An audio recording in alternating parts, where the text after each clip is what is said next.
Okay, members, welcome to this meeting of the Social Services Scrutiny Committee held today via Microsoft Teams on Tuesday, the 16th of March.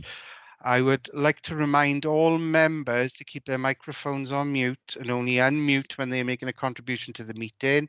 And you are asked to keep your cameras on in the meeting as it shows a contribution from all those that are present. Should you wish to contribute to the meeting, please try to use the hand up function. I am aware a lot of members and potentially officers are having connectivity issues this evening. These have been ongoing. Apparently, it is a nationwide issue with Microsoft at the moment, or so I am told. If the connectivity issues worsen, and I feel in consultation with the Vice Chair that the meeting is no longer viable to take forward. And I don't mean just about the correct element, but the fact that a lot of work goes into these reports from the officers. And if I feel we're not able to contribute effectively as a scrutiny committee, then I will take the decision with the Vice Chair and seek guidance from the committee to suspend the meeting, and then we will reconvene at a time when we hopefully don't have as many connectivity issues. Also, if you are in as a guest and you do have voting rights, I am only aware of Councillor Williams and Councillor Skivens at the moment who are in a guest. We are voting on 2 items this evening. I will ask for your vote verbally. So before I ask the committee services to do a roll call of members, I would like to remind you all that this meeting will be recorded and made available to view via the Council's website, except for discussions involving confidential or exempt items. Therefore, the image audio of those individuals speaking will be publicly available to all the recording on the Council's website at www.caerphilly.gov.uk. Okay, Mark, would you like to take a roll call of those members present, please? Thank you, Chair. If members could reply present when I call out their names, that'd be great. So, Councillor Angel. Present. We've had apologies from Councillor John Bevan. Councillor Bazina. I'm here. Councillor Binding. Present. Councillor Cushing. Councillor Etheridge. Present. Councillor Evans. Present. Councillor Gare. Present. Councillor Gale. Councillor Haas. Councillor James. Present. Councillor Jeremiah. Present. We've had apologies from Councillor Leonard, Councillor Skivens. Present. We've had apologies from Councillor Thomas and Councillor Williams. Present. And the co-opted members, Michelle Jones. Here. And Cyril Luke. Present. Thank you, Chair.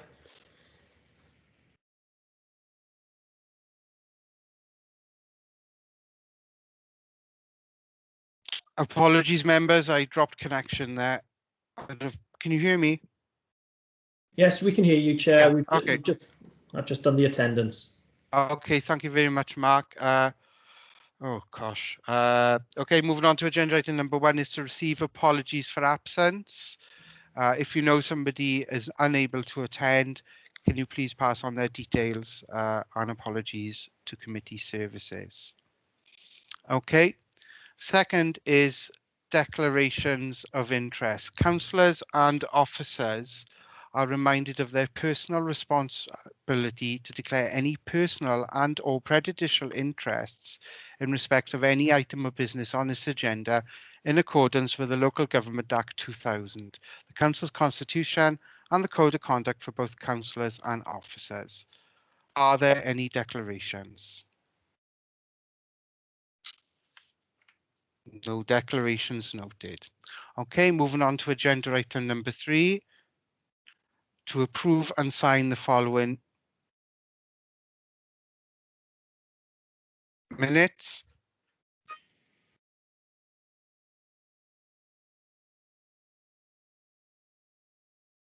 Hello?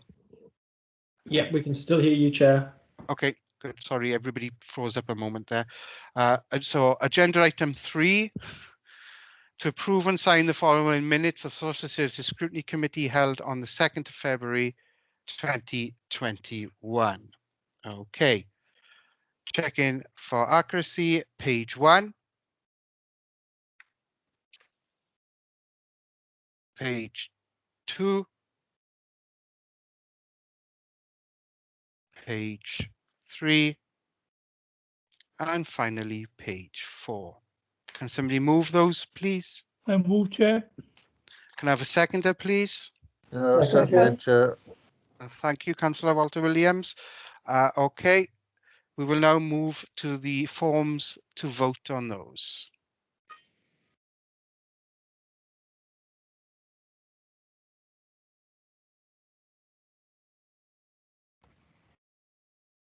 Sorry, Chair, it hasn't come up to vote. No, it's not come up for me either.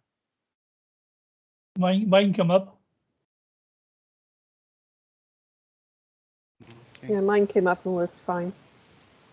Okay, mine's up now.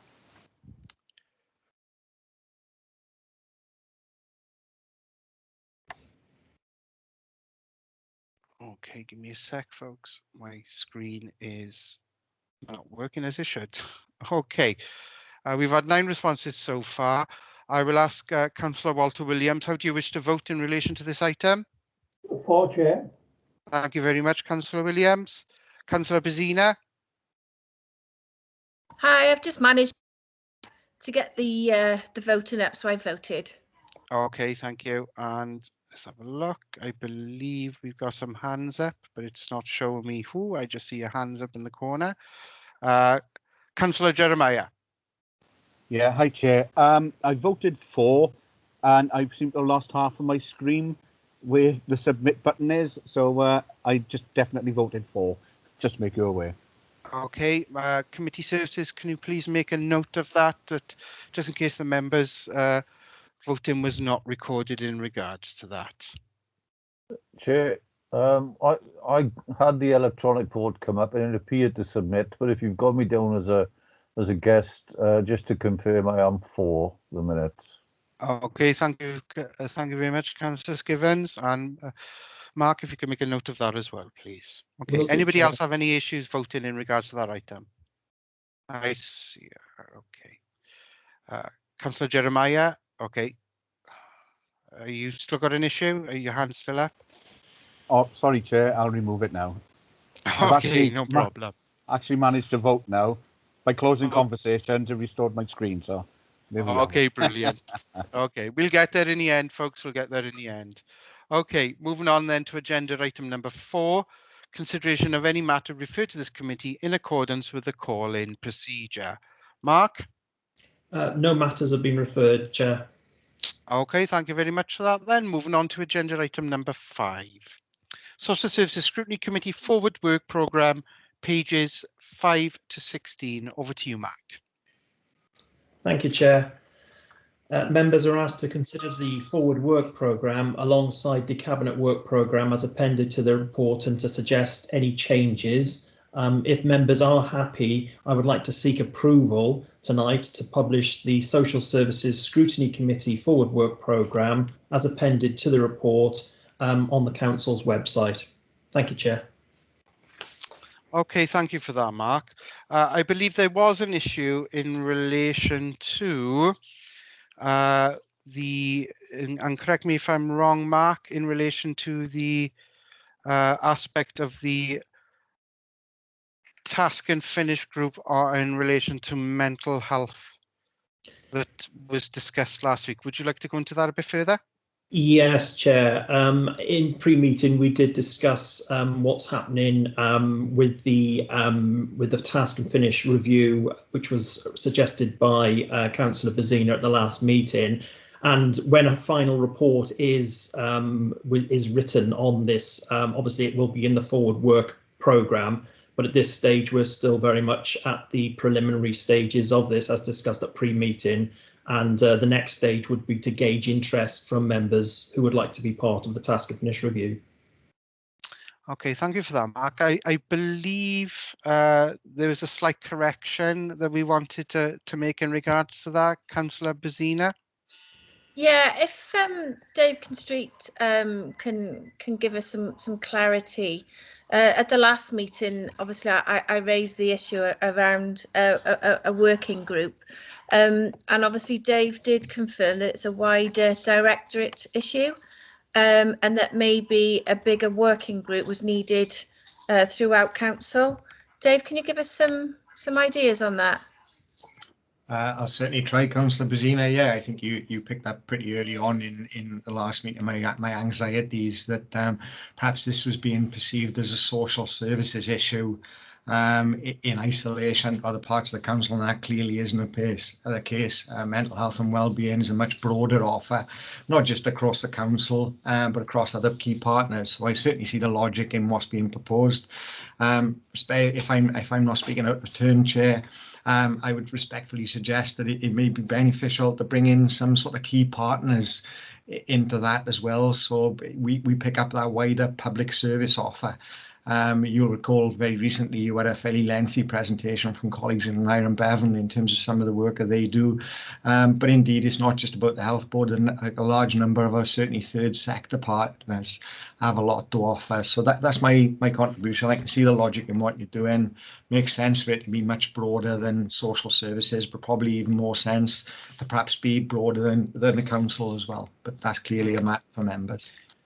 If I could just come in there, Councillor Bazina, it was my understanding, and please do correct me if I'm wrong, and any member correct me if I'm wrong in regards to this, that we were looking to put forward a motion to council for cross council support on the formation of a council-wide task and finish group that would then, as the director stated, pull in other individuals as appropriate to the task and finish group.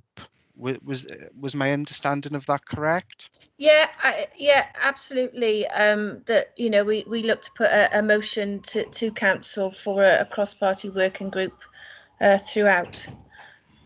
Okay, so I think, Mark, we need to possibly look at reworking that if we could then, and if you could coordinate with us as a scrutiny committee, and then we can look at taking that forward and actually at the next available council then putting a cross-party motion forward, including all sides of the council really, because of the gravity of the situation as the committee feels it.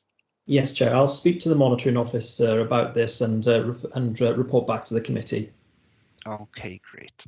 Okay, thank you. Okay, so are there any questions for Mark in relation to the forward work programme?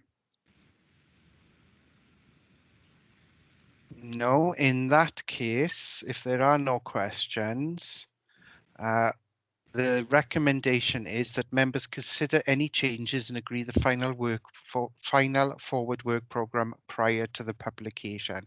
Obviously, with those caveats that we have just stated, Mark, you will need to seek advice in regards to that. Okay, so can I have somebody to move the recommendation, please? I move the recommendation. Okay. I think I'll Anga, you just second, beat. Okay, and we got a second there. Okay, so we will now go to the forms to vote on that recommendations. Okay, so don't forget to click on your show conversation function on your control bar and click on either yes, no, abstain, and then you finally click on the submit vote. That's the important bit. Any members that are unable to vote, I will seek their vote clarification in a moment.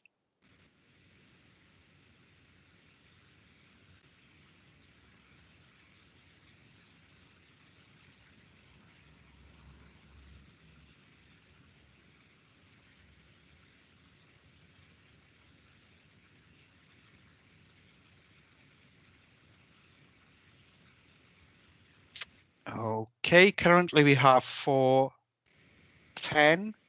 Okay, Councillor Williams, as you're in as guest, how would you like to vote in regards to this? For Chair, please. I did Okay. have the voting up this time. In the Okay, short conversation, I have voted on there as well. Okay, I don't know if it's recorded because you're in as a guest, so I think it's probably better that I ask those that are in as a guest how they wish to verbally vote, just to ensure that your vote is recorded, Councillor. Okay, Councillor Skivens? Yep, 4. Okay, that's great, thank you. And anybody else have any issues voting? Okay, great, then that's carried as unanimous. Thank you, Mark. Thank you, Chair. Okay. Moving on to agenda item number 6, to receive and consider the following scrutiny reports. Director Performance Assessment 6-month update 2020, big pages 17 to 32. I'd like to introduce the Cabinet member to you, Councillor Shane Cook. Thanks, Chair. Hope everyone's well, enjoying the sun today. This report is the Directorate Performance Assessment for the period April to September 2020 and forms an important part of the Council's new performance framework, having been piloted in 2019 and agreed by Cabinet in February 2020. The report provides various data which provides a range of information on the performance of the Directorate over the period concerned. I'm sure members appreciate the impact the pandemic has had on the Directorate, and obviously this has impacted on some of the performance measures. However, members are invited to comment and question an aspect of the Directorate Performance Assessment. Thanks, Chair. Okay, just before I fetch in is an officer going to be going through the report?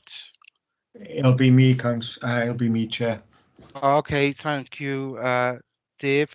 Just to make everybody aware, a number of us had issues. It was brilliant. We managed to get this in colour this time.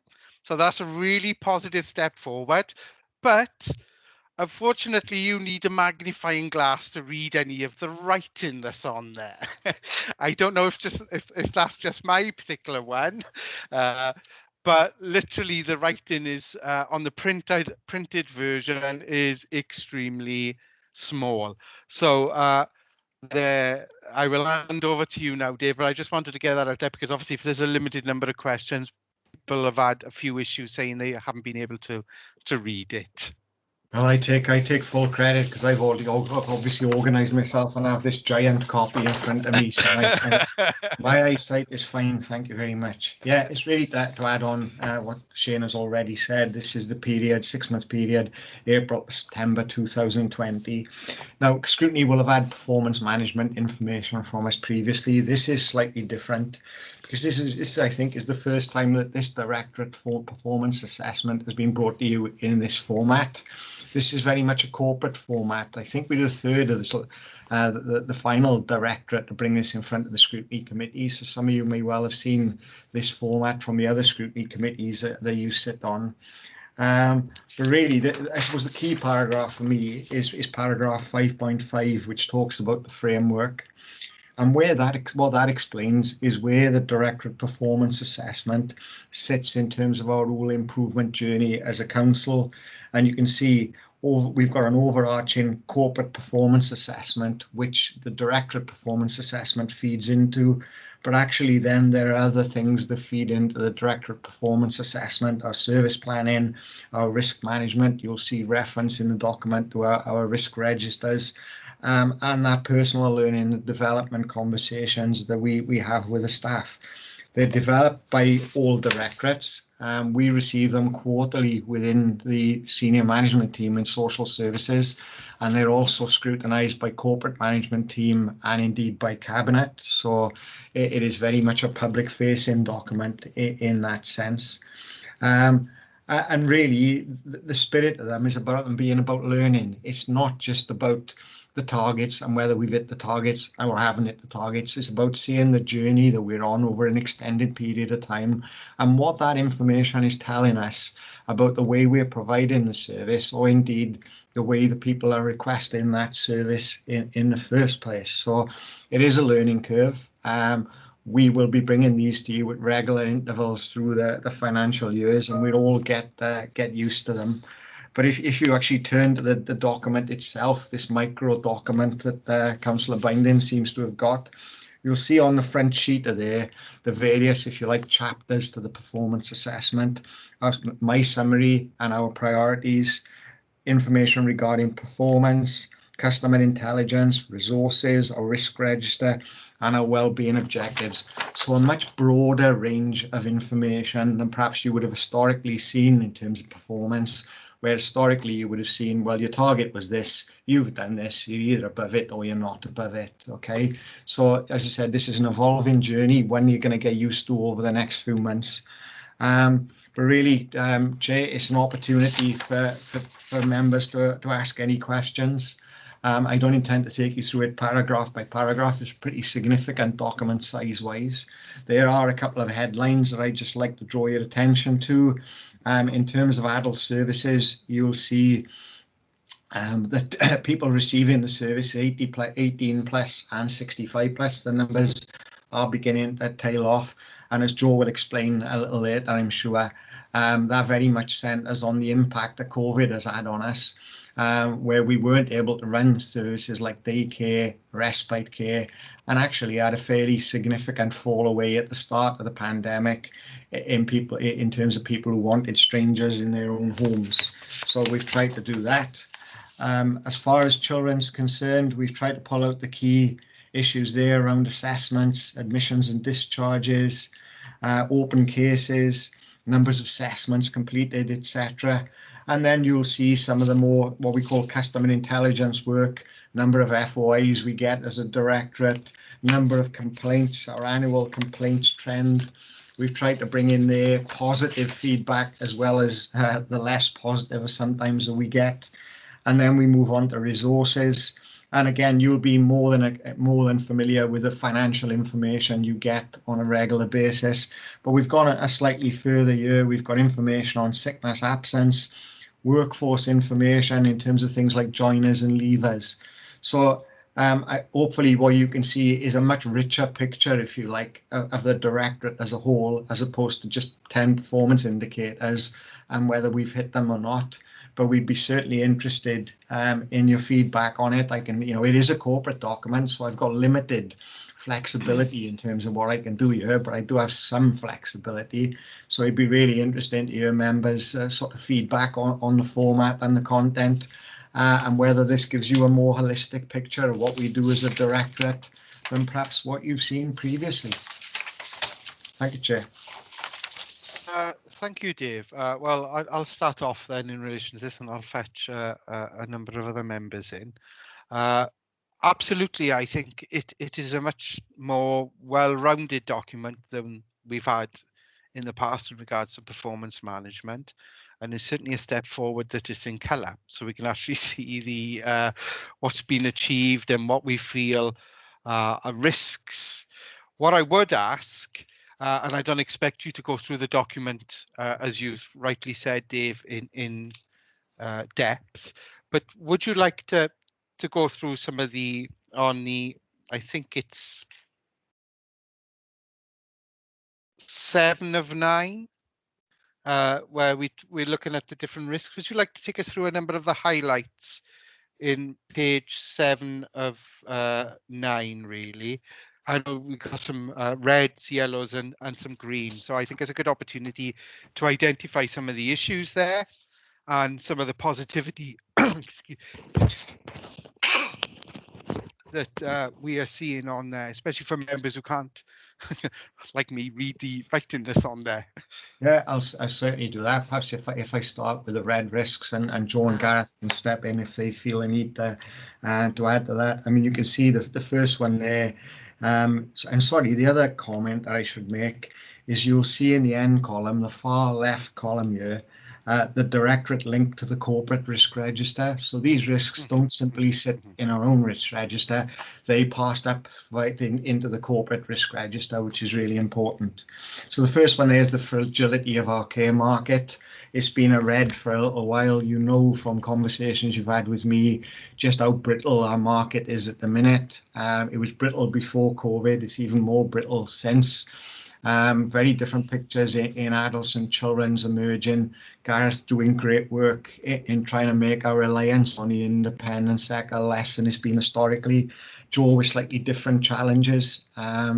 You know, a lot of the smaller providers have stepped up to the mark and helped us. But, you know, to give you an running examples of what we're dealing with today, we've recently had a local company hand back a significant number of our domiciliary care hours because, quite frankly, it's not worth their while financially.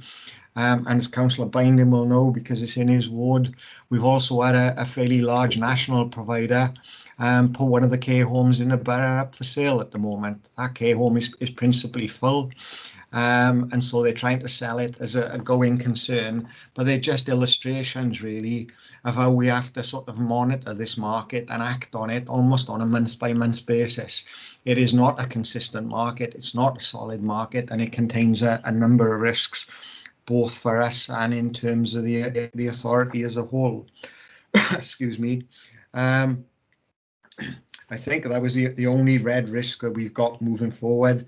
Some of the ones that were red, or the other one that was red and has turned to amber, was around demographic pressures. You know, those will issue around the aging population, but again, not restricted purely to adults. Some of the challenges Gareth faces, some of the demographic challenges that we face around services for people with a learning disability. Now, the reason that we've been able to take that down from red to amber is really because of the budget settlements that the council has given us year on year. You know, we've had adequate resources to be able to meet that growth, and you know that we've not only stayed within budget, we've underspent most years for reasons I'm not 100% sure on, but we have, and so we were able to downgrade that risk in Caerphilly because you've resourced the department properly. Others on there were exit from the EU. I think, you know, we are still a little bit nervous around all of that. We're out of the EU almost without us noticing, but we don't really know what the longer term implications of that going to be for us. And so it's sitting on the risk register and we're just watching it carefully. The medium term financial plan, again, good budget settlement for this year, good growth for the directorate, but we all know what the economic climate is going to be moving forward, and that presents us with some very real risks which we need to reflect here. Demographic pressure I've told you about. WCCIS is the council's integrated IT system, which isn't quite where it needs to be, I think, is as best I can put it. It's still causing us some issues. It is a national IT system. It's going to give us an integrated system across all 22 authorities and 7 health boards, but it is work ongoing. Social work recruitment in children's services, Gareth has brought to you regularly, and I think it's fair to say, and Gareth can jump in if he disagrees with me, the situation has certainly improved, but we're not out of the woods. We've got, you know, quite a significant workforce of newly qualified and inexperienced staff, albeit they're becoming more experienced by the month, but it's one that we're just monitoring going forward. Foster care recruitment, I know, is something that Gareth is vexed by to a degree, and he may want to come on in that in a moment. Our looked after children expectations, you know, we brought you reports on that. And again, I think we are comfortable where we are at the moment, but we're not taking our eye off that ball. And then again, you would expect our WAO corporate safeguarding review to be on the risk assessment, because I know it's something that you picked up as a scrutiny committee. So the good news is we've only got one real risk, red risk moving forward. But I think it really is symptomatic of social services that it's going to be very hard for us to move to green on a lot of these things. They're just things that we need to keep on top of day in, day out. Gareth, do you want to come in respect of any of those children's elements? I don't think so, Dave. I think you covered it off really well. You're absolutely right about recruitment of social workers, that we are on top of it at the moment, but that is partly down to the investment that we've made in seconding our own staff to go through the qualifications. So this time of year, we're always very hopeful because we've got new recruits looking for jobs in readiness for qualification in May and June. And we've targeted all of our year 3 placements. So this is the final year of the degree. We've targeted all of those students that are on placement with us to invite them to come to interview kind of in a more simplified way, if you like, with HR support to try and attract them to come to Caerphilly before going for interview anywhere else. So that's been really positive. In terms of foster care recruitment, we're doing very well. We're holding our own. We had a significant increase when we sorted out the fees and allowances and the other package that went with that for our carers. We had that significant increase in inquiries and assessments, and that has been maintained, and it continues to be maintained at that high level. So we're doing very well.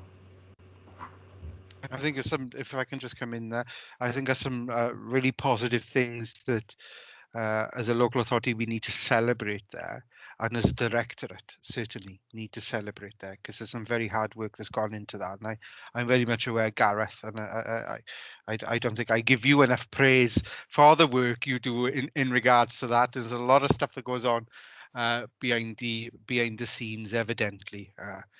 So please do take it back to your team as well, and give them the thanks from the Scrutiny Committee for the work that you are doing in regards to that.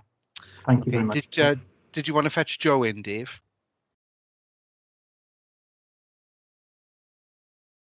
Oh, Dave? Apologies, yeah, by all means, yeah, by all means. Joe, was there anything you'd like to add? I think Dave's covered it all off, really. We know about the fragility of the market. I mean, I think at the moment, the bigger issue for us is the number of voids have increased because of COVID. And what we will need to be looking at is currently, because the hardship fund covers the voids, we're not really fully aware of people's financial instability, shall we say.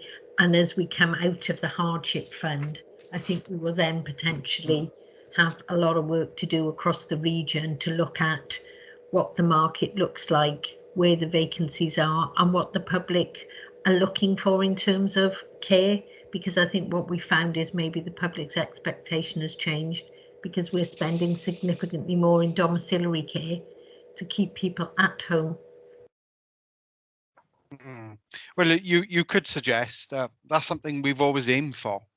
Yeah. We've been very successful in Caerphilly on providing home support, but of course that does come as a cost, and we know that. Okay, if there's no further questions in regards to the statements that's just been made, I know Councillor Walter Williams had a question. Walter? Thank you, Chair. My question is on page 29, SS07. It says Welsh Government looked after children, reduction expectations. First Minister's manifesto pledge to reduce the number of children in care in Wales.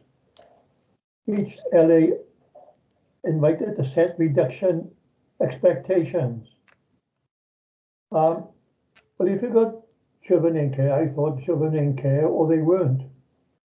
But if you have to review every case, is there any funding coming to cover the cost of that extra work? It's a question.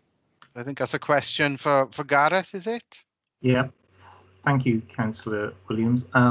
The reality is we review every child in care anyway. There's very clear statutory requirement for us to do that, and it's within a month of them becoming looked after, and then a further 3 months, and then after that 6 months minimum requirement.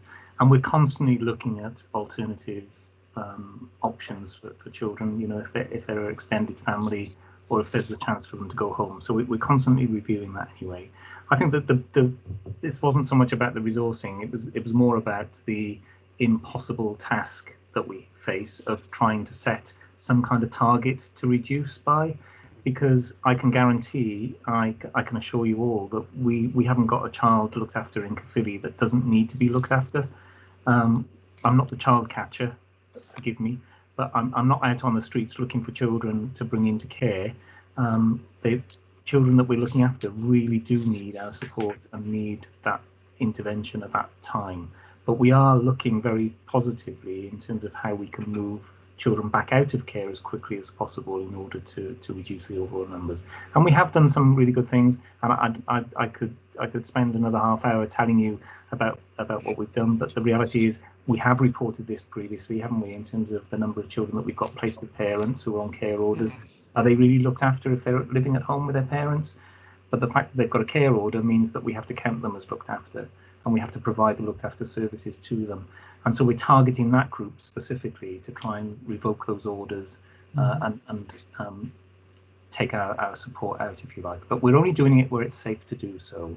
Okay, and that's the danger about any target, isn't it? So we've been quite resistant to setting an actual number. We said that we would increase, we would continue to increase, and then we would reduce over the 2-year period. And we are doing that slowly but surely. We are actually doing that. Okay, thanks so much. That's great. My experience tells me that that is the appropriate way forward, not some potential artificial target for a target's sake. Okay, Councillor Skivens. Yeah, thanks, Chair. I'll leave my camera off due to the IT problems, and I haven't had a shave anyway, so it's not very pretty.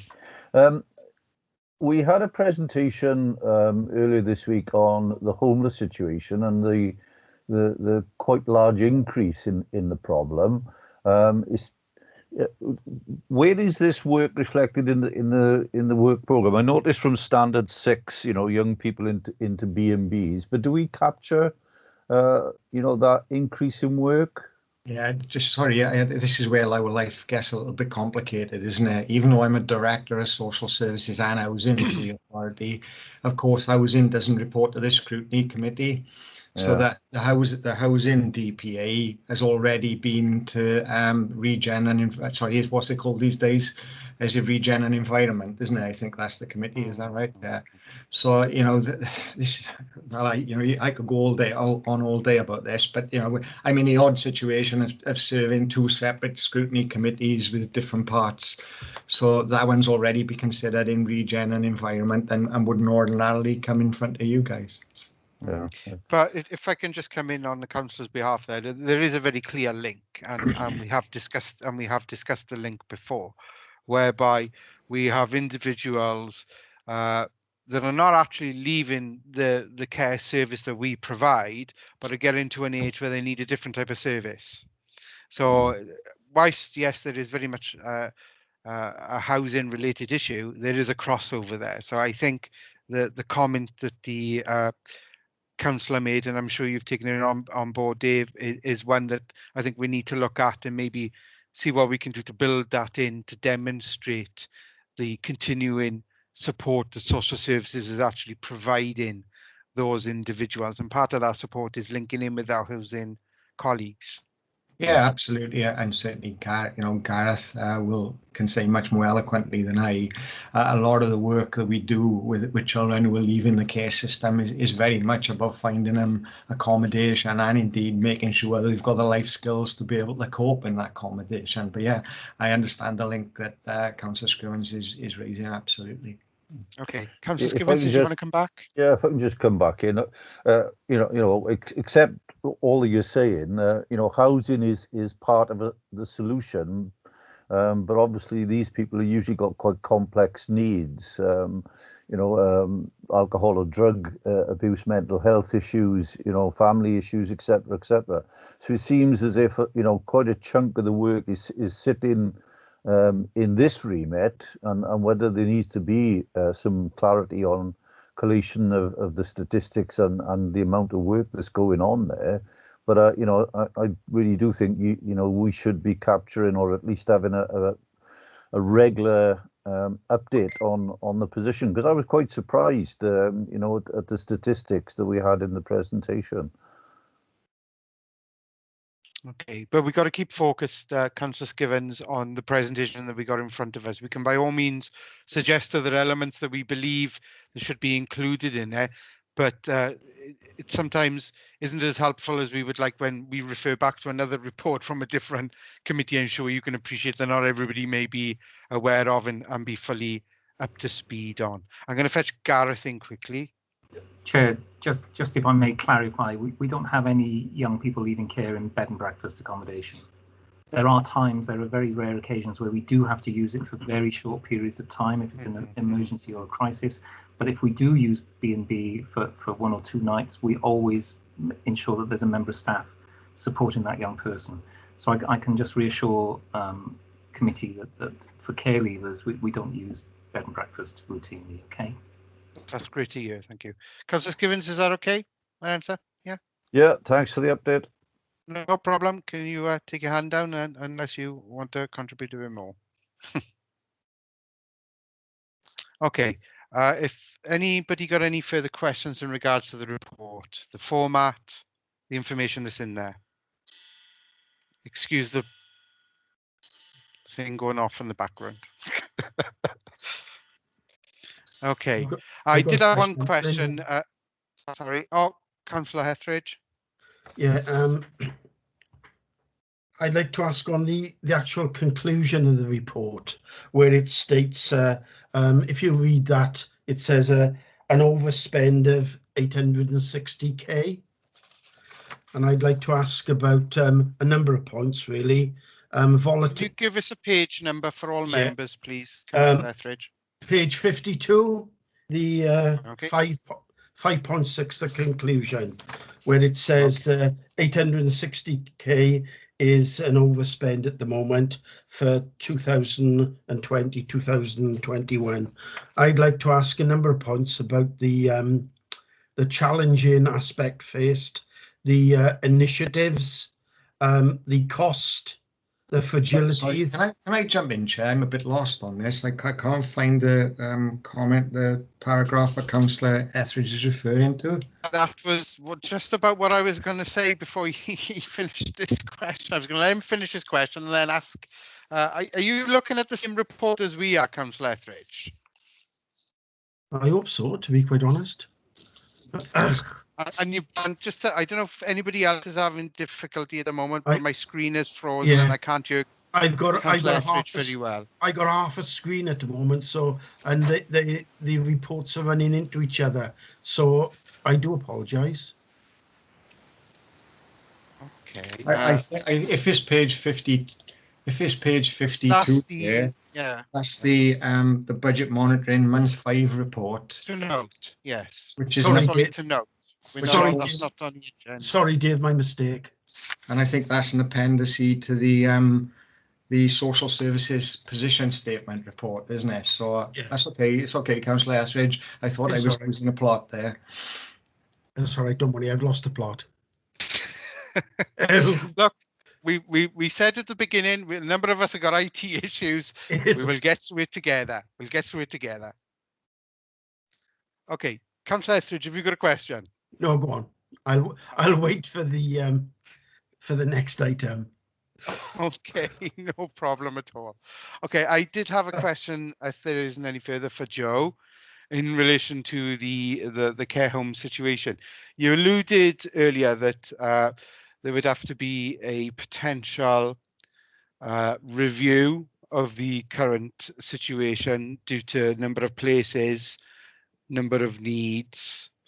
Are we expecting, Joe, that there will have to be a significant realignment of the care sector within Caerphilly in regards to domiciliary care versus care home placements? I think at the moment what we're seeing is what we've had for some while, where we seem to have an over provision of residential beds versus nursing beds. So we've always traditionally had more vacancies in there, but we've struggled to get providers to want to go into the nursing market. So I think we're looking at it now across the region. We've already commissioned an extra 11% of domiciliary care throughout the pandemic.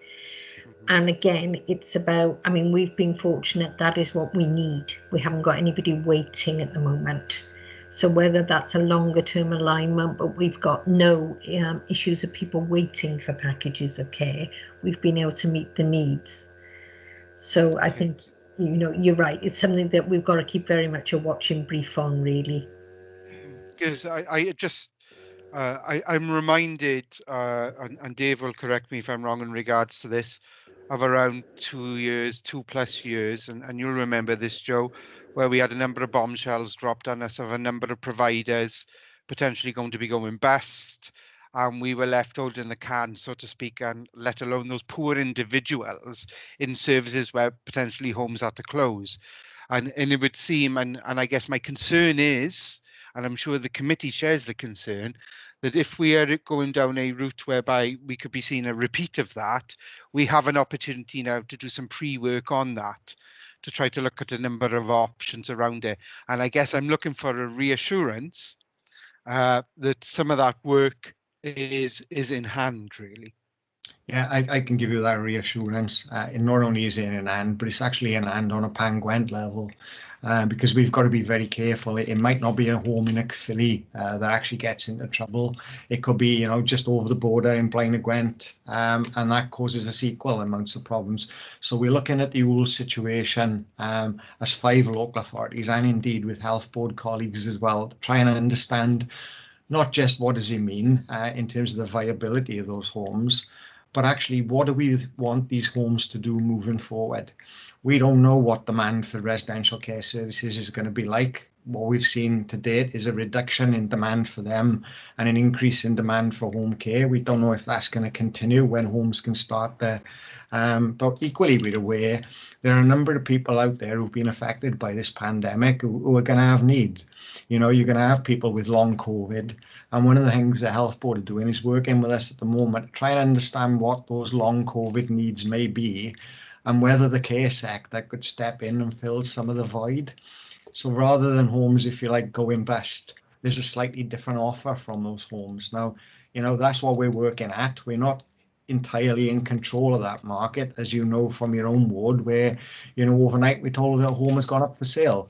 But we're acutely aware of the problem and we're watching it very carefully.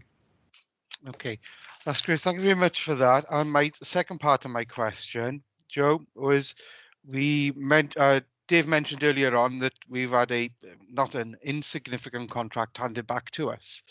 And I guess this may be more of a political question for the cabinet member, and I'm not going to put you too much on the spot here, Shane, but are we looking then to realign our percentage of service provision between what we have externally, Shane, and what we have internally? We've always kept it at a certain percentage, and the committee has been quite forthright in its view on not dropping below a certain level. But it may be that the wind is blowing, as they say, that we need to increase that more internally to give us that resilience. And I just wondered if there was any work in regards to that ongoing, Councillor Cook. Thanks, Chair. Yeah, I agree. We have to be very careful because we can't go too far either way, because the social care market is a very delicate balance. So if we go too much in-house, then we're going to cause a massive problem then to private out-house. So I think we have to be very careful balance on this. And I think you have to be, where we can support, we should. But I think at the time being with the pandemic, I think we've got to be very careful what we do. But obviously, Joe wants to come in on this, I think. So, Councillor Cook, I'm sorry, you didn't really answer that question. I'm going to push you a little bit on that one. That was a very good way of not answering the question. But I'm going to... all right, then let me rephrase the question. Are we currently reviewing that situation? Are you, as the cabinet member, working with the officers, reviewing the percentage that we currently got due to some of the issues that have been alluded to earlier around contracts being handed back, and that it's already been stated within this document that we've had in front of us, there are risks around the current care sector, and there is a potentially an increased risk of further contracts being handed back. So I guess, are you working with the relevant officers to review and address where appropriate? I'll give an answer, yes. Okay, brilliant. Thank you very much, Councillor Cook. I'll hand over to Joe now then. Can I just take the opportunity to reassure you that the company that is handing back the hours is a company that primarily works in supported living and daycare. That domiciliary care isn't their main area of business.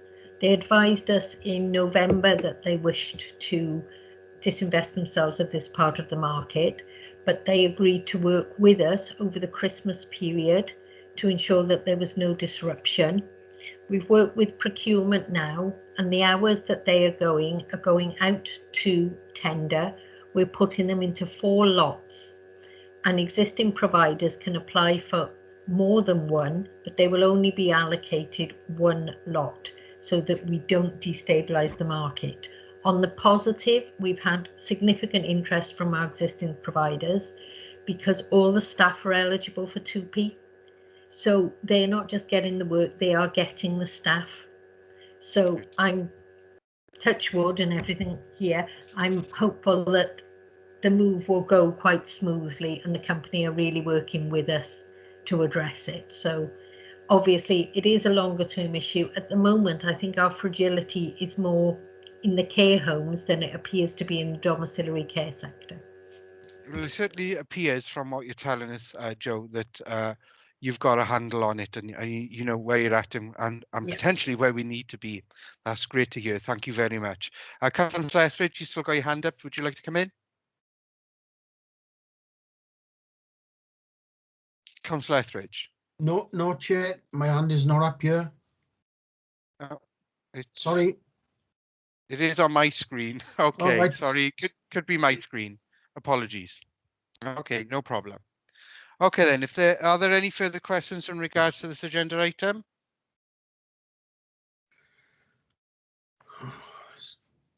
Okay.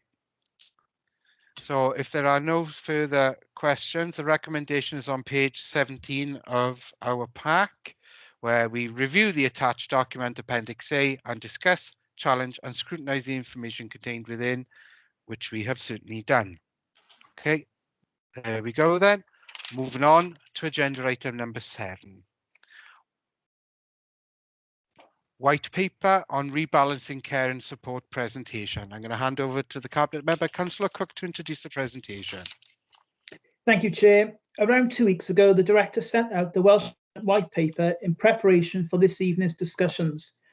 This is an important document as it sets a vision for how social services operates in the future in relation to how services are commissioned and the role and function of regional working arrangements. The Director will undertake a short presentation and will then be seeking members' views in order to assist with answering the 12 questions contained in Annex 2 of the document. The authority's response will be signed off by the Cabinet at the end of March and returned by the closing date of the 6th of April 2021. Thanks, Chair. Thank you, Cabinet Member.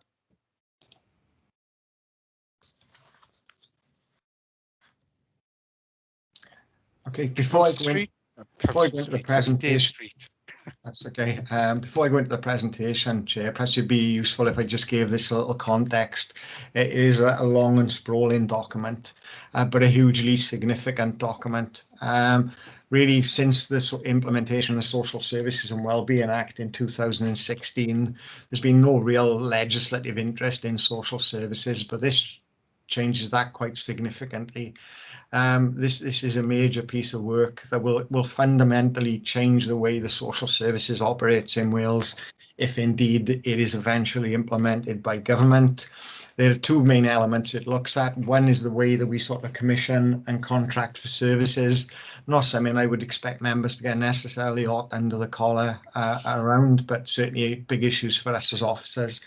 But also talks very much around that whole joint working agenda, particularly in our colleagues in health boards, and of course the whole issue around the role, function and placement of regional partnership boards, something I know members have been very vocal around over the last few months.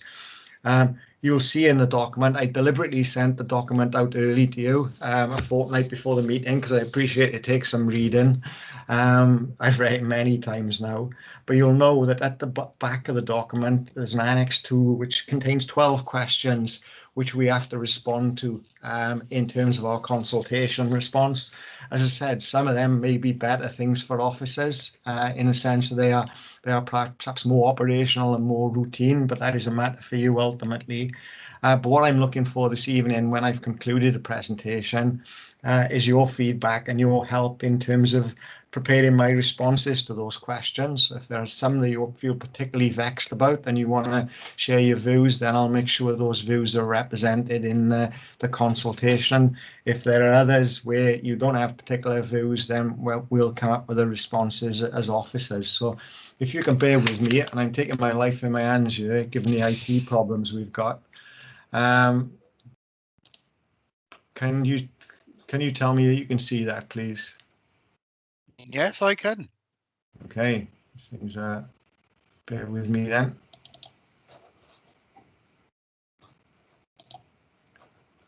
Okay, I'm gonna. It's not a lengthy presentation, but I'm gonna go through it relatively quickly, but equally pause at the things that I think of particular interest. Sorry, I'm just about to throw my dog out of the room. You got 15 minutes, Dave. Not to throw the dog out of the room, but to do your presentation.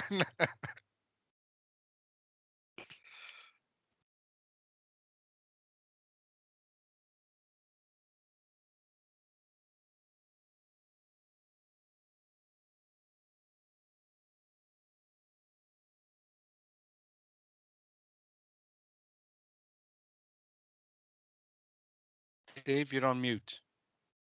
Can you still see that presentation? Yes, but it's not full screen now. Okay. Now it is. Right, great. Sorry about that. Like I said, this was the white paper announced by Welsh Government around the 12th of January, and it has a 12-week consultation period, which ends on the 6th of April 2021. And really, as I've already said, within Annex 2, there are questions, 12 questions that we need to respond to as part of that implementation. In order, I suppose, to cover off the normal response that they get, which, well, this is fine, but who's going to pay for it?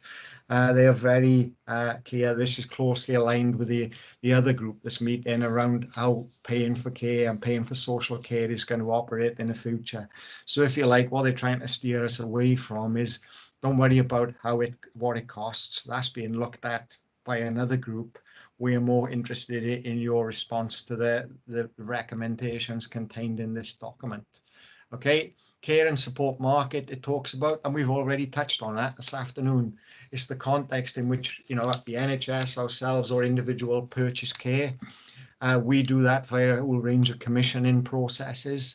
And you've already touched on those. Many of those are in the third sector. Many of them are in the private sector. And there's an element of those services being in local government as well. So I don't think I need to dwell on that because, quite frankly, you're already aware of it. In terms of them designing this document and the way they want to look forward, there were 3 critical areas the Welsh Government looked at. Refocusing the fundamentals of the care market away from price towards quality and value. Very difficult to argue with that. Reorientation of commissioning practices. Now, commissioning is the way that we buy those services in, but towards managing the market and focusing on outcomes. Again, some of you've already touched on this evening. Well, actually, how are we going to make sure we get what we want? How are we going to make sure the markets are not fragile moving forward, but they are stable and provide good quality care? And the evolution of integration mechanisms. So in other words, how can we draw social care and health even closer together? It's looking to rebalance care and support on a clear national framework, and I'll talk about that in a minute. And you can see that second bullet point is extremely important. It aims to rebalance social care so there is neither an over-reliance on the private sector nor a monopoly in the other direction. So exactly what Shane said when he answered your question, Councillor Binding, we've got to be very careful here because having a monopoly one way or the other would not be particularly helpful. That's what they think rebalancing means. That's what the document says. Away from complexity towards simplification. away from price towards quality and value, away from reactive commissioning towards managing the market, from task-based practice towards outcome-based practice, and away from organizational focus to effective partnerships, all to co-produce better outcomes for people. Again, very difficult to argue with any of that. Okay. Some of the things they've ruled out, because this was all potentially up for grabs at some point, they're not going to move functions. They're not taking parts of social care and putting them in the NHS or vice versa. They're not going to create a new national body, which is, I think, is something at a senior management level we were all slightly frightened about. Were they going to take elements of social care and elements of health and put them somewhere else and call in something else? They're not going to add the functions of Social Care Wales. Social Care Wales is the registration and improvement arm for social services in Wales, a relatively new body, and they could have gone down the road of adding to its responsibilities. And again, some of you in other committees, and you may have heard of council, this whole concept of corporate joint committees that are coming up for certain services under the local government bill, like planning, for example, like elements of our highways and transport infrastructure. There's not going to be a corporate joint committee for social care, but hang on to that because I'll be coming back to that. Okay, everyone with me so far? So this is what they're proposing. There are a number of proposals. A national framework for commissioning care and support for children and adults will be developed to rebalance the market of provision. And that national framework, what it will do, it will set fee methodologies, look at standardized commissioning processes, and increase transparency on service performance. Now, what does that mean? What that means in essence is that there'll be some things that we do at the minute that we won't be doing in the future. Because at the moment, in terms of the providers that we do business with, in terms of things like fee methodologies, we set those fee methodologies, how we calculate fee levels. And basically, we have our own commissioning practices and our own service standards. What they are saying here is that will now be done on a national basis, not on a local or a regional basis. It accepts that any fee methodology has to be flexible. So what they're not talking about here is they're not talking about a standard fee for care homes, for example, in Wales, but actually a standard way of calculating that fee, which may end up with different amounts depending where in Wales you live or you do business. Excuse me. And also looking at any framework possibly being a vehicle to implement future recommendations around the Social Care Fair Work Forum. Now, what the Social Care Fair Work Forum is doing, again, another government body, that is looking at terms and conditions across the social care sector in Wales, and what can we do and how can we afford to improve those terms and conditions so the people providing social care, their terms and conditions are on a more equitable level to other people who work in local government and indeed other people who work in the NHS. They're looking at the possibility of a small national office for social care being developed. And we're not 100% clear yet what this national office will do, but we think it will oversee those frameworks. So if you like, they will be pieces of work that are done at a national level and rolled out to implementation within local authorities and health boards. They haven't yet decided whether a national office is going to be within Welsh Government or will be at arm's length.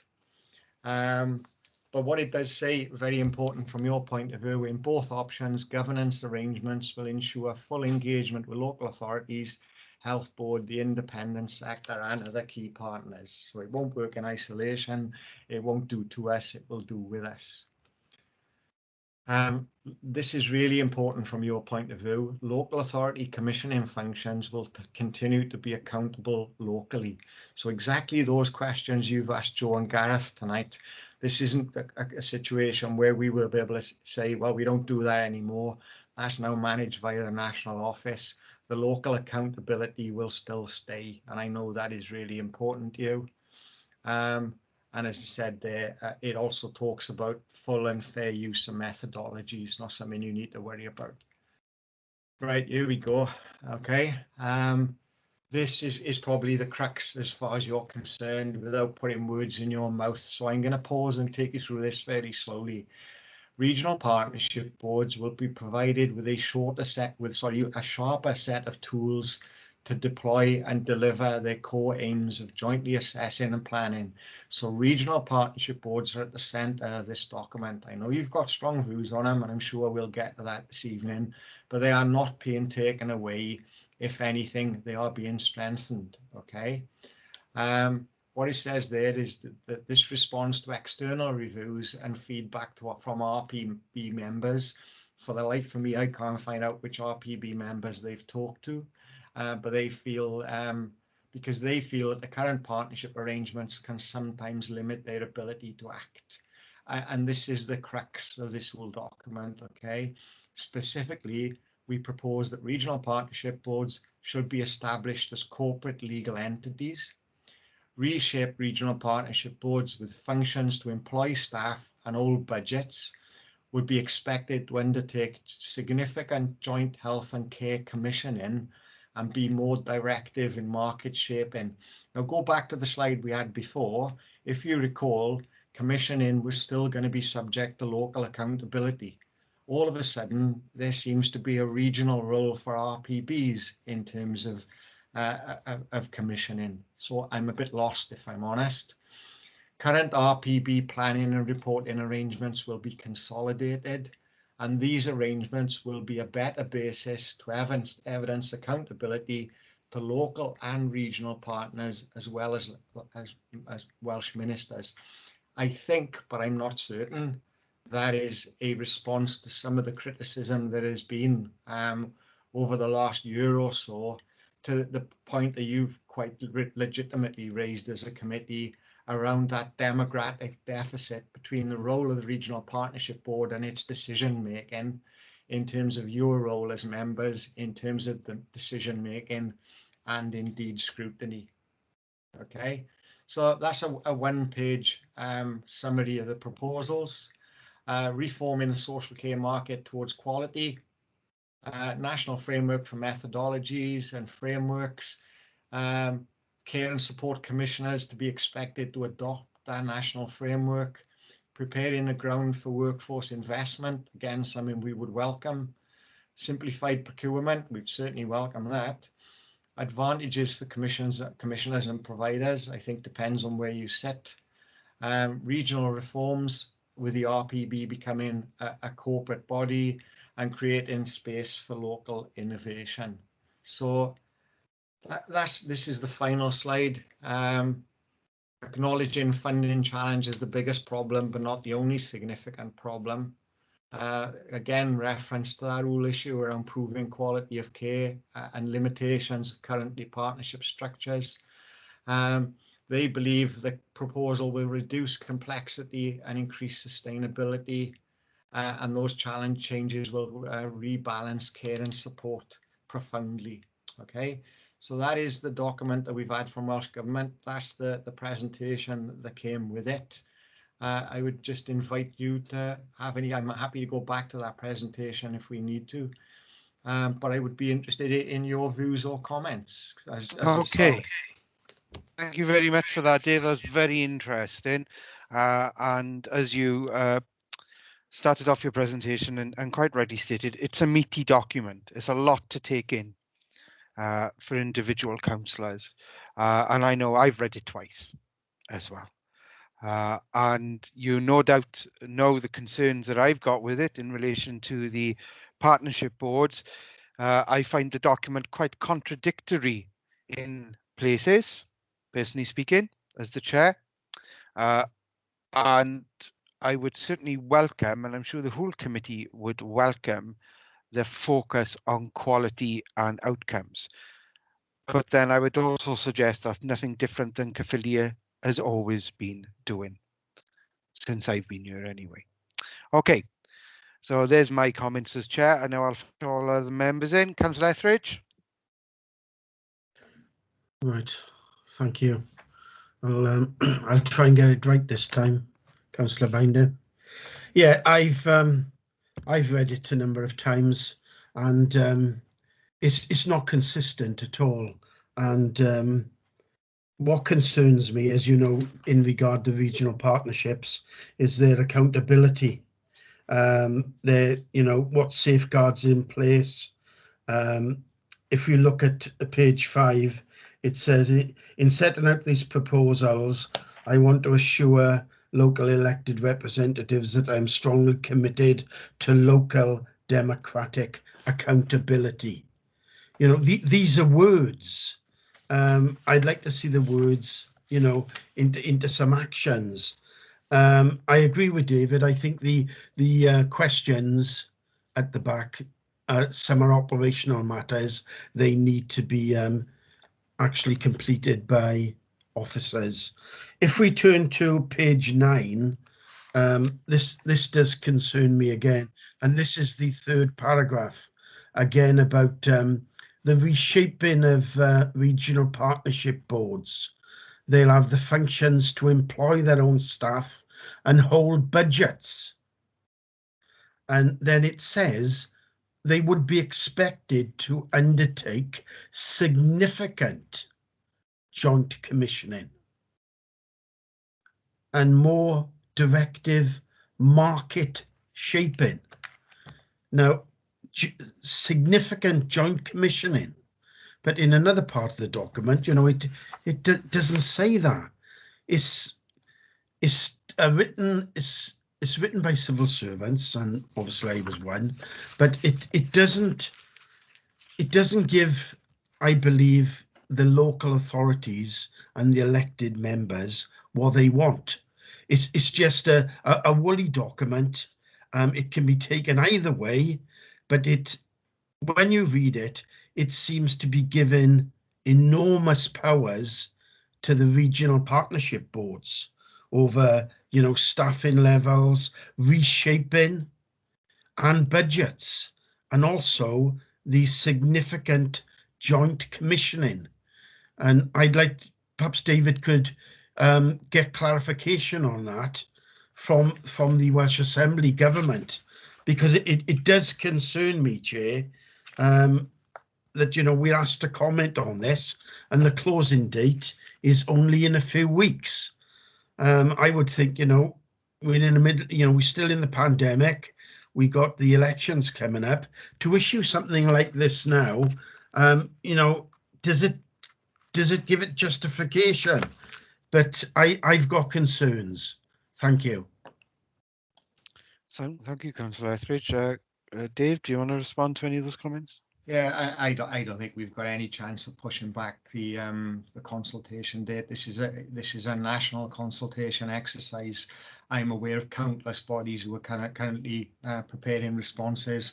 Personally, I'm involved in 4 different ones, and you know, there's no chance. I mean, you know, I don't think it's any coincidence that the deadline is the 6th of April, because of course that is almost butts up against the pre-election period, and this will be after something that then has to be picked up by whatever administration are in place post the elections in May. I think, you know, for what it's worth, you know, as the director, I share your concerns around the RPB, and I think the issue around the RPB managing budgets, the concern I have is where that budget is going to come from. It's going to come from the budget we've already got. This isn't going to be new money. This is money that currently is paid to the local authorities or the health boards, or possibly even and the health boards, not being paid there anymore. It will be paid directly to the RPB. The RPB is not a legal entity at the moment. And, you know, again, I don't want to put words in people's mouth, but this is starting to feel like another layer of bureaucracy, quite frankly. I'd agree, Dave, with that assessment. Councillor Etheridge? Can we say that you know, I don't want to lead the committee, but it does seem to me they would be taking money off the local authorities, which is already there, and it does seem to me another layer of bureaucracy, as the director says. And would that be possible, Chair, if the committee agreed, could we quote that in the well, in the Councillor response? Etheridge, I believe, as this is linked to the RPBs, we've made our view as a committee extremely clear in regards to those, the funding aspects, the accountability aspects, and on the commissioning of services. I think those three areas are ones that we have made plainly keen our view upon, so much so that, if I recall correctly, and the officer for the committee will confirm this, that we wrote a letter some time ago to the minister with those views, obviously as synopsing those views as we say it, but with the essence of those views, saying that we were not happy. So I'm sure Dave will certainly take into account, in regards to his response, our very keenly held views in regards to those particular three areas that you have mentioned, and which I have further clarified and mentioned as well, as per our letter that was sent to the ministers. They are the view, and I believe they are still the view, unless I'm told otherwise, of the committee. Okay. Councillor Skivens. Yeah, thanks, Chair. Just to pick up on some of the points that Kevin made and our discussions previously, if we follow this paper through, then the legal framework which they put in around the regional boards would have to take on a degree of the responsible person. So I think unless they've got the legislation absolutely smack on, I think there's actually a legal challenge there on taking those responsibilities on. If I could come on to another point. By all means. About market forces. Market forces set the fees which are charged and the wages which are set. Apart from we've got a national structure for a national minimum wage, or as an employer we use the living wage. How can a national body interpret local accountability and yet dictate the procurement fees and wages? That's not how recruitment works. That's not how the marketplace works. And I think that needs to be clearly challenged, because it's just not practical. What people pay in this part of the world is very different to other parts of the UK, and the market won't bear an overall figure without banging up inflation out of all proportion. So I think there's a challenge on that particular issue. Yeah, Dave, did you want to come back on that, or are you quite happy just to note those comments? I think it's a good point, Councillor Gibbons. I think what they are trying to talk about here is rather than a consistent rate, it's a consistent method of calculating a rate.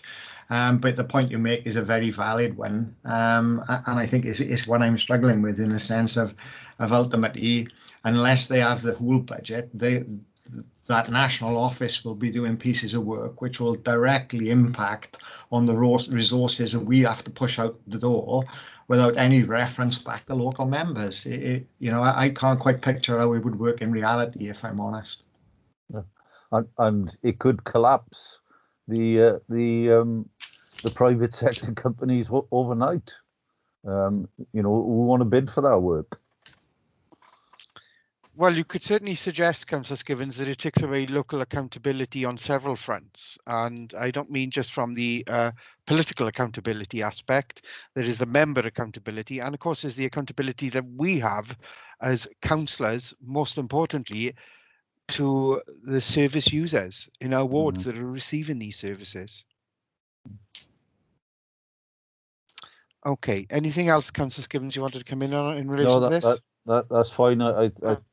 I think we do need to challenge, in line with what Kevin said, and I do think there's actually a legal position challenge, and I do think that they would need very clearly to explain how they anticipate this national fee wage setting methodology, because I just cannot see that can work and maintain local accountability.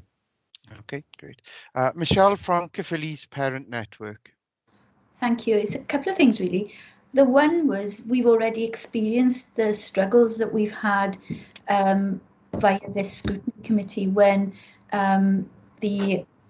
funding has come in and projects have been developed without them coming through our scrutiny process, which was the reason for those letters we sent. But how do you see the role of this existing scrutiny committee if this goes forward? I feel that we will be in a very difficult position, I think, because we'll be looking at things locally, but they'll be overlaid onto the work that we're doing as a regional system. So that's one thing I think is a little bit of an issue for me, really, sitting in this position and looking at the work that this scrutiny currently does. But also, I think we have that there's going to be a Gwent-wide PSB, and that Gwent-wide PSB will be developing a Gwent-wide wellbeing plan. And we're already hitting problems with how we manage that and pull that plan together. And it feels like it's going down the same route as that everything sort of by stealth is going to become Gwent-wide rather than looking at the specifics in each local authority area. I agree with every single word you said. In fact, I'm seriously thinking of sending you this document and you can complete it for me. I think that was brilliantly put. I think they're all the risks in one place. You know, not everything will go to regional partnership boards. So you would still need a local scrutiny committee, but its span, if you like, would be much reduced compared to where you are now. There's no reference in any of these documents to what any scrutiny arrangements could look like going forward. But even if there was a scrutiny committee for this new RPB, realistically, it'd probably contain 2 or 3 councillors from every authority, given there's 5 local authorities and a health board. So, you know, that is a much reduced scrutiny role compared to you. And I think your references back to the PSB are absolutely on the money. You know, why are they replicating a model year that they're already having difficulty in moving forward? You know, there were 22 PSBs to start. They're desperately looking to bring them regionally because actually they're not doing what they want locally. Regionally, it's not beginning to happen. And you're just going to add, you know, it almost feels you're trying to shoehorn. This is, you know, quite frankly, this is a mess that they're making. You know, we've got 7 regional partnership boards, 22 public service boards, and yet somehow now it's trying to be pushed together and molded and kindly to try and make it work. I think there's big risks in it, but I think all of your points are excellently made. Thank you. That was all. Thanks. Okay, thank you for Michelle. I wouldn't normally, because Fetch, I see the cabinet member has indicated he wishes to come in on this. I wouldn't normally fetch it in, but as this is a consultation, and not a report that he is actually presenting, I will allow it on this occasion. Cabinet Member, Councillor Shane Cook. Yeah, thanks, Chair. I just want to back up your comments on scrutiny, and I'm quite concerned as well, because if you look in the actual white paper, it's a big document. I've read it a couple of times now, but in different parts of the UK, we're on different roads or different timelines. So, like, as in Northern Ireland, their partnerships are much more integrated now with health and social care.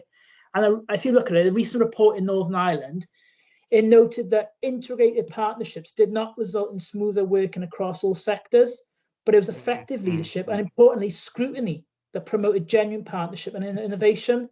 And I want scrutiny to have an important part of this role. It's very important to me. I just want to back you all up on that. Thank you, Councillor Cook. I would say it's the key element of it, because it's there that we ensure that the service provision is meeting the need, that its identified objectives are being met, and if not, why not? And without that local accountability, you get civil servants will have a total and utter free hand, and I talk as a civil servant as well. Okay, anybody else wish to come in on this particular area? Okay, I don't see any hands raised, Dave. So I think you've got a number of comments. Would it be helpful if I suggest a cut-off date for people to come back to yourself if they think about it and have any further comments they wish to make. Yeah, that's absolutely fine. Could I respectfully suggest a week today?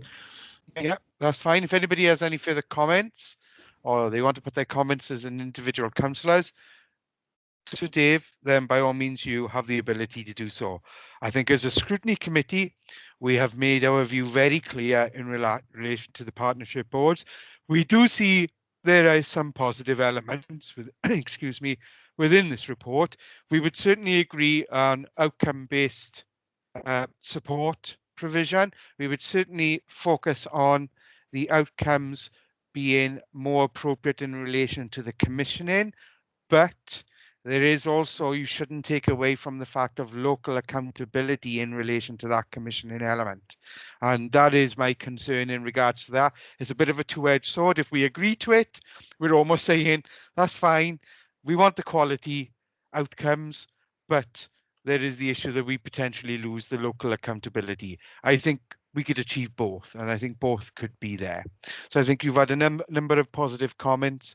And hopefully that's given you a little bit of guidance, Dave, in regards to formulation of the response, unless there's any further specific questions that you have that you wish to pose to us. That's really helpful, Chair. That sends me on my way. And obviously, one of the things I'll do out of courtesy is when we submit the final response, I'll copy that into scrutiny members as well. Okay then, thank you very much. If there's no further comments in regards to that, then we move over to agenda number 8, which is the Social Services COVID-19 position statement. Dave, I believe that's you again. It is, but please start picking on Gareth and Joe because my throat is starting to go. So if you could bear with me, it's been a long old day. Well, the only other person I've actually got on my screen for some reason at the moment is split between you and Gareth. So if Gareth wants to take over, that's the only other person I can see on my screen at the moment. There's plenty in this one for Gareth and Joe, so that's okay. Really, this has come about as the latest update position to you in terms of the Directorate's response to COVID. You'll know there's already been a couple of updates. You would have been at council when we did the corporate response to the COVID pandemic. Which I believe was in October, and again on the 1st of December, you received a further report from myself. And all we've tried to do here is really update you on where we're at, where we've deliberately avoided duplicating what we've told you before. And we've also tried to take into account wherever possible the questions that Councillor James was kind enough to forward to us after the last meeting.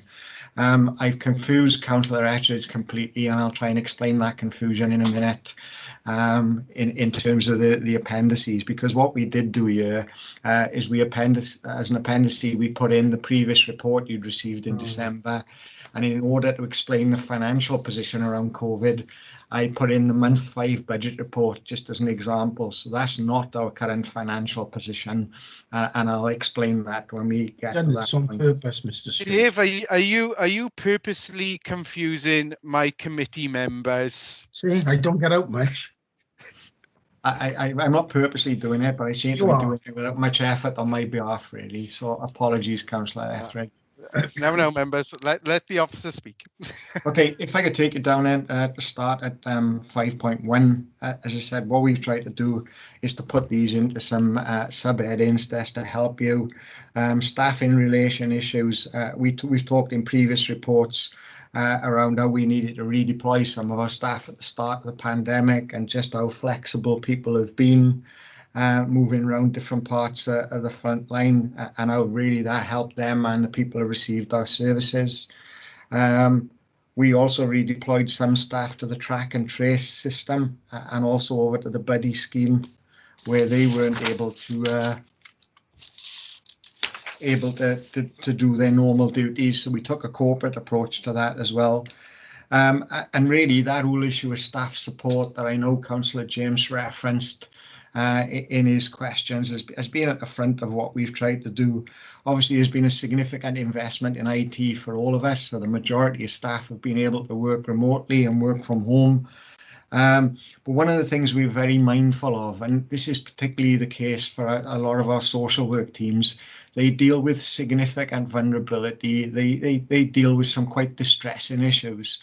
And so working from home isn't the same for those people as working in the office, because they haven't got their peers around them.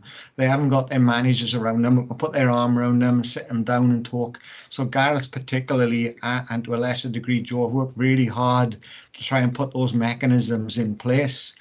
Where people have been struggling, we've brought them into the office to support them. But we're aware that, you know, certainly whereas home working and agile working has its place, no doubt about that, we're all seeing the benefits of it. In some places, there's nothing to replicate working in a team environment where staff can put their arm around each other and give them that support.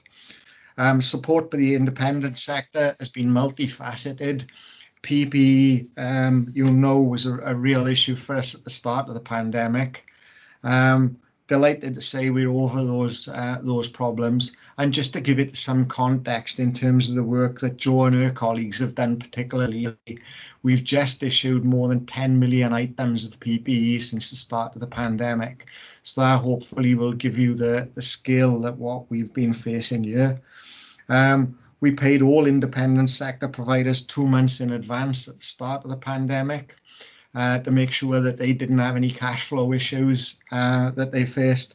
And we've also, as you already know, we've also paid the £500 recognition payment to carers across both local government and the independent sector. We've been routinely contacting providers, ringing providers every week just to make sure that they're okay, that they've got no emerging issues, no risks that they're carrying that we didn't know about. And in addition to that, we've been sending people into the homes to collect swabs when residents were being tested and they were having difficulty getting the test kits back to labs. We were able to send some staff in to help those out. I've just realised that the chair has disappeared off my screen. Have we lost him? He's gone, I think. No, I'm still here, Dave. Okay, just, sorry. It's just all messed up. You haven't got rid of me that quickly, I'm afraid. Okay, okay. In terms of resilience services, that's something we've touched on several times today.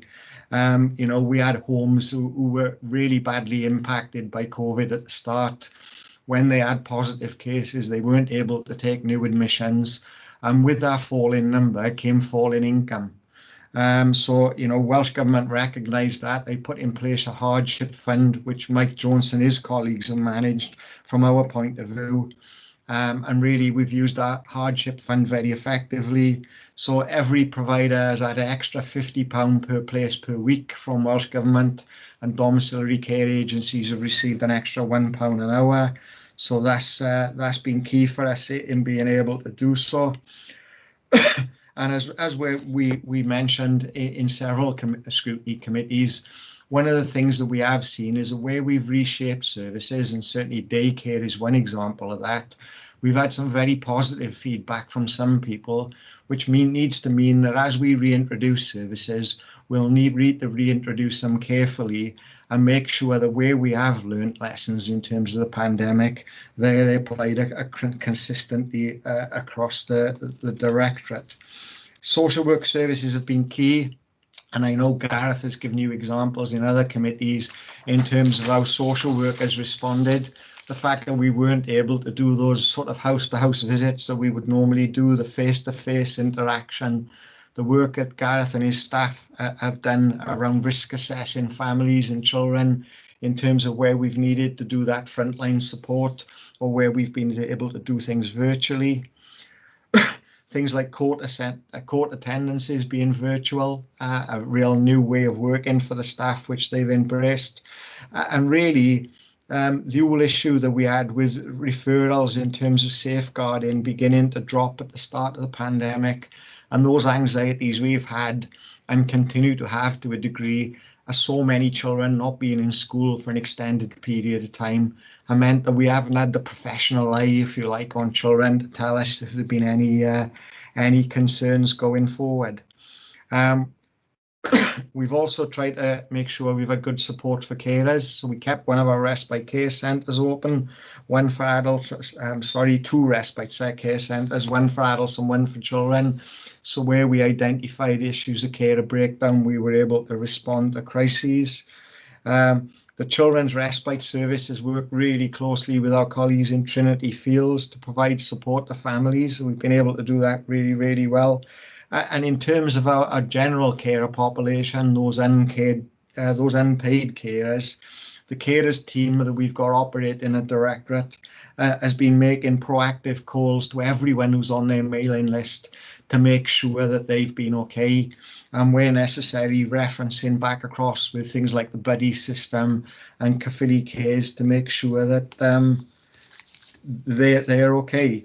In paragraph 5.26, you can see that we commenced the provision of community sessional opportunities.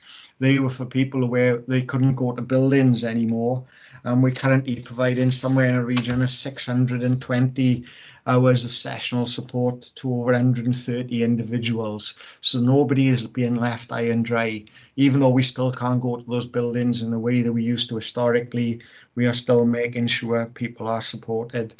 Hospital discharge has been a real challenge for Jo and her colleagues in adult services. You will know at the start of the pandemic, the Health Board identified Ysbyty Ystrad as a COVID-19 hospital.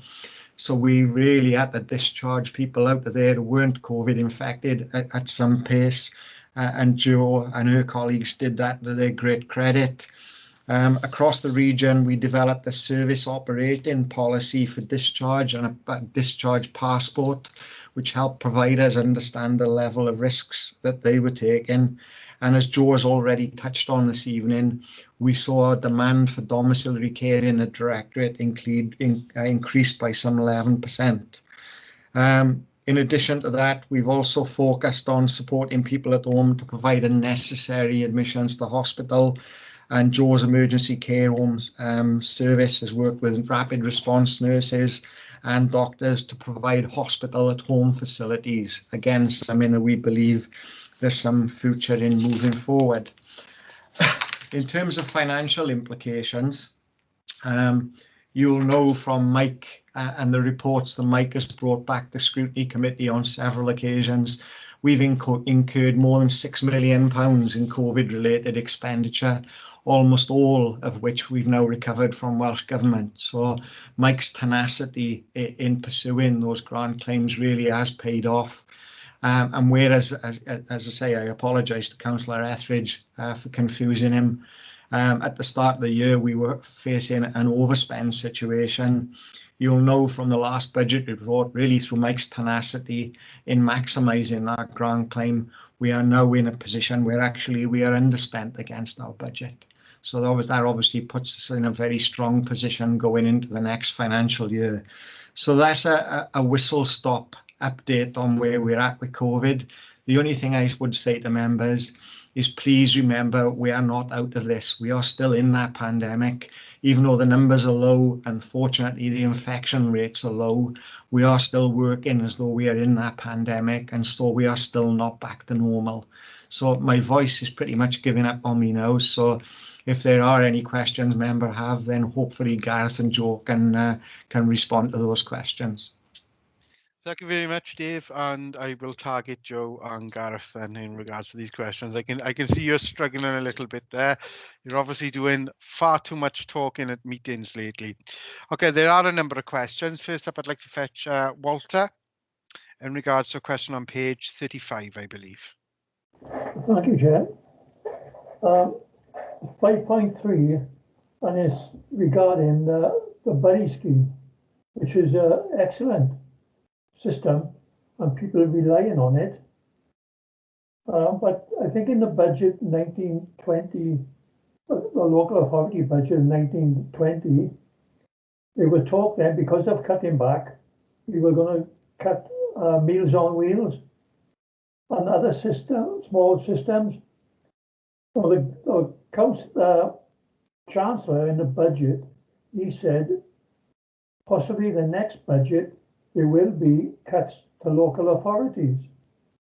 Well, if we got a lot of people now relying on the buddy scheme, Meals on Wheels, and then we have to make a lot of cuts, this could be a problem as well, where they can't stay in their home on their own. They'll be looking to come into homes or someone else to look after them. How are we going to manage that if we have to cut these systems that they rely on? Joe, did you want to come in on that one? I think the good news is that for the next financial year, Councillor, we do not have to make any savings. So there are no services being targeted for the next financial year. No, no. Well, I think it could well be the year after that we're going to have to tighten the belt again, you know.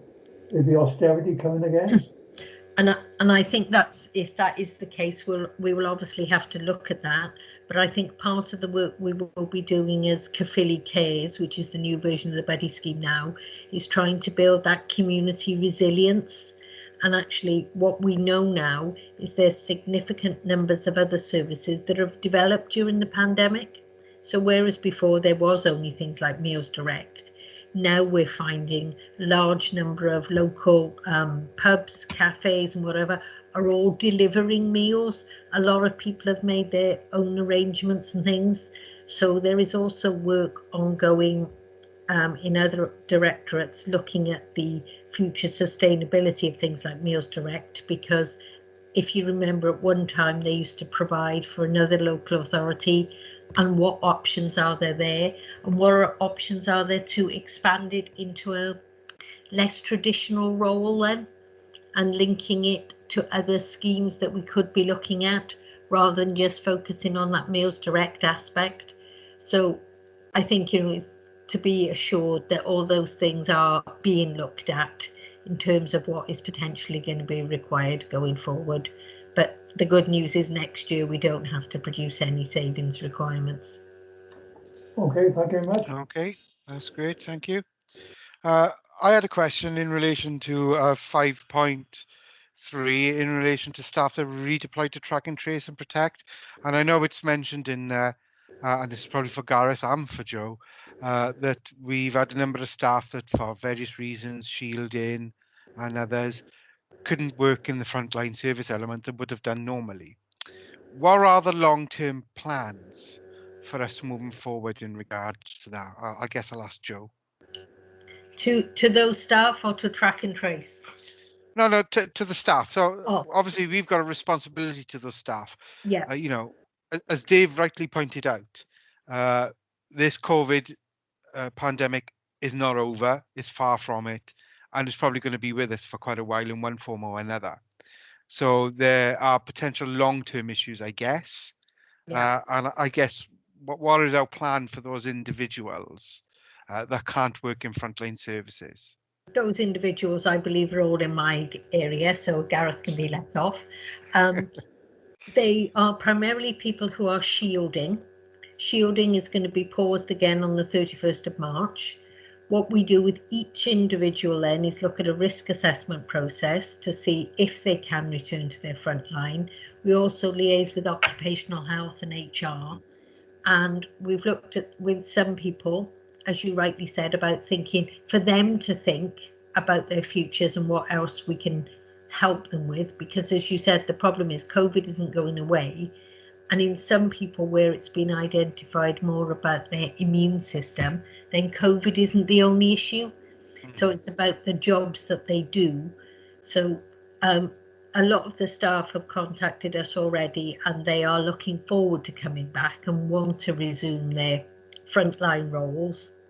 And a lot of them actually were surprised to receive the shielding letters.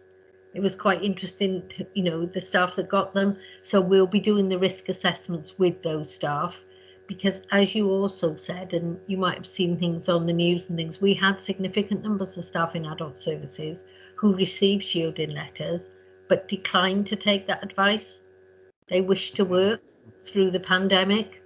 So we had to put risk assessments and extra measures in for those staff, but several of them have continued on the very front line.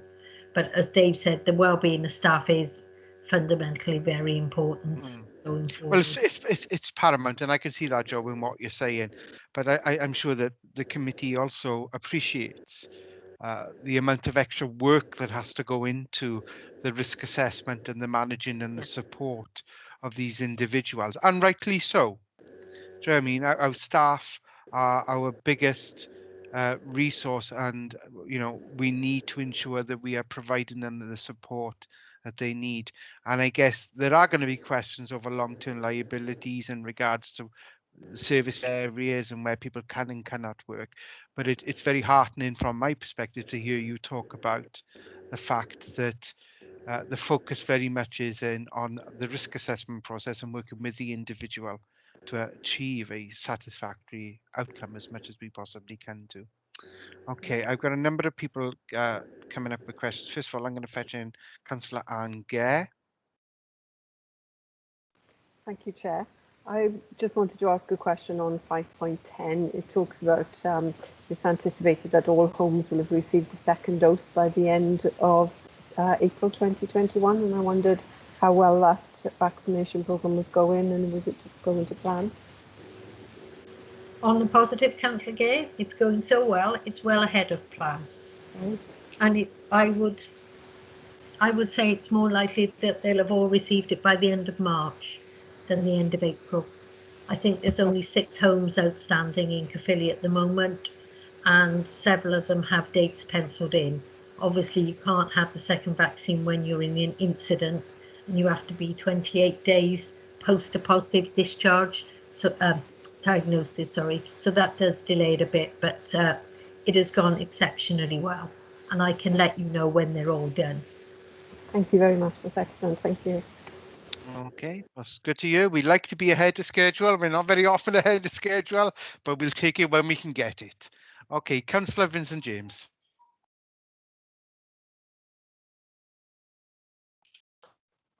Sorry, my connection has been difficult throughout. So can you hear me okay? Yeah. Yeah. Yeah. Oh, great. It's not actually a question. It's really just to take the opportunity to commend the management team. We're just looking at the scale of the tasks that have been faced over the past year. So many things have had to be done on so many different fronts. So I just wanted to actually recognise, what has been done by the management team and by the whole workforce in kind of making sure that the provision of social care remains resilient throughout the pandemic. It's like, everything could look, it's like a duck looking calm on the water. Is that what we have seen in terms of how the response of social services have been, but we know there is just so many things that have had to happen underneath to respond to the many challenges. So I just wanted to make that comment and commend the work of Dave and the management team and the whole of social care. Thank you, Councillor James. That is well said and wholeheartedly felt by all of us in this committee. Okay, I believe there was one further question, and that comes from myself in relation to 5.13, where they were talking about the hardship fund, and Dave mentioned this earlier, and Joe, you have sort of answered part of the question in a previous report that we were talking about, where the hardship fund is actually providing a level of support to the organisations that are not as financially viable. One part of my question was about the long-term viability, but you've answered that one. I'm interested though what our partners and the providers are saying in regards to the potential withdrawal of that fund. Are we having any comments back? I'm sure we are. Yeah, perhaps I can come in there, Chair. Yeah, absolutely we are. And to be fair to them, it's not just the providers saying that, it's the local authorities are saying it, the Welsh Government as well, because, clearly the bigger impact is on the providers in terms of their sustainability. But as I'm sure you'll appreciate, the fallout for any lack of sustainability will very much sit with Joe, Gareth and their staff.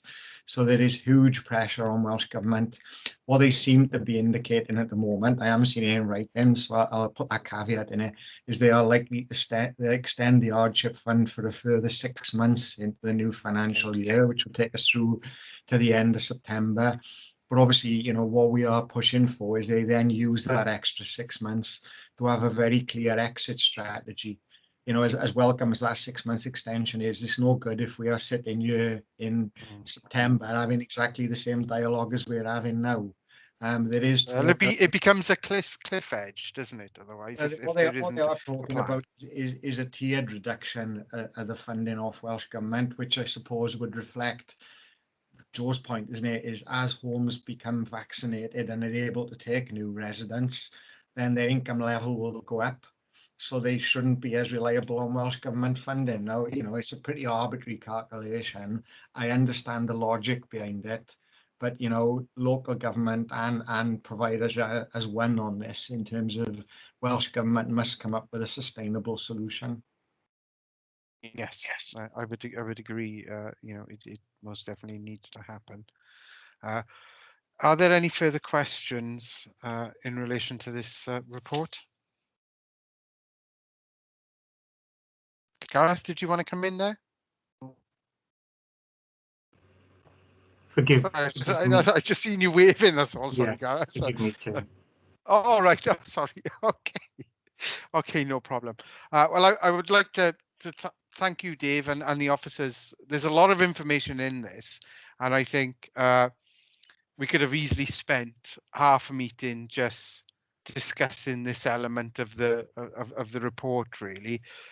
But I think we're all mindful of, and we certainly had the discussion in the pre-meeting, that this pandemic is ongoing. So it may well be premature to discuss and analyze a number of those elements, because I do hope that we get into a position, I'm sure we all hope, that the pandemic is well and truly over, and then we can have a proper look at what lessons we've learned and what mistakes we've made that we won't make again. Okay, if there are no further questions in regards to that, then that report, the recommendation is on page 34 of your packs, and we are asked to note the content of the report, which we have done. I would ask now that the recording be stopped and the meeting has ended, and thank all members for their attendance. Meeting closed. Thank you very much. Thanks, everyone. Have a good Right. evening. Thank you, Chair. Stay Bye, safe. Ro.